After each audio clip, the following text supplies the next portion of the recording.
ఇప్పుడు నేను ఈ పుల్లటి మామిడికాయ వేసి ఈ చేపల పులుసు పెడతాను. చూడండి, ఫ్రెష్గా చేపలు వచ్చాయి, తీసుకొచ్చారు ఇప్పుడే మా ఆయన.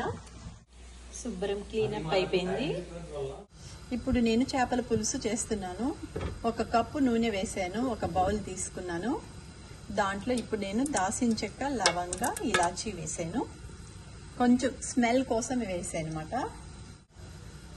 దాల్చిన చెక్క వేగింది. ఇప్పుడు ఉల్లిపాయలు గ్రైండ్ చేసుకున్న పేస్ట్ వేస్తున్నాను.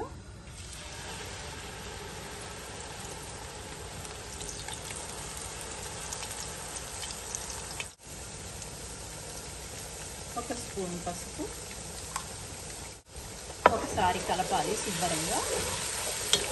చేపల పులుసు ఎక్కువ నూనెనే వేయాలి.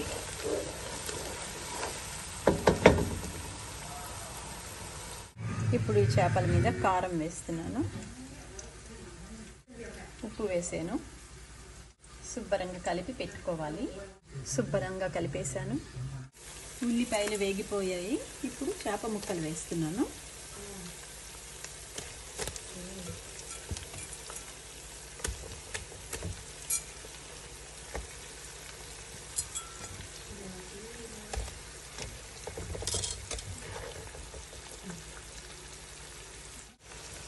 ఇప్పుడు ఈ చేపలన్నీ ఇట్లా తిప్పుకోవాలి ఒక్కొక్కటి మెల్లగా.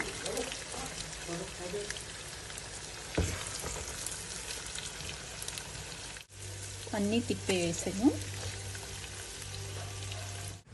చేపల పులుసుకి చింతపండు రసం కూడా రెడీ చేసేసుకున్నాను. ఇప్పుడు చేపల పులుసులో చింతపండు రసం వేస్తున్నాను. చేపల పులుసులో ఈ మామిడికాయ కోసి ముక్కలు వేస్తాను. ఇప్పుడు పులుసు ఉడుకుతున్నప్పుడే మామిడికాయ ముక్కలు వేయాలి.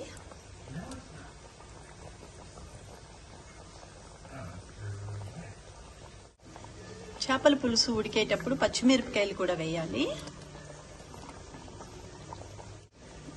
ఇప్పుడు కొంచెం అట్లా ఇట్లా కలుపుదాం.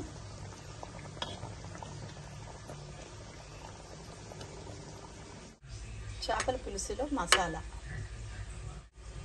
మసాలా రెడీ అయిపోయింది. ఈ పులుసు మరుగుతున్నప్పుడు ఈ మసాలా వేసేయాలి. ఒకసారి మెల్లగా తిప్పుదాం.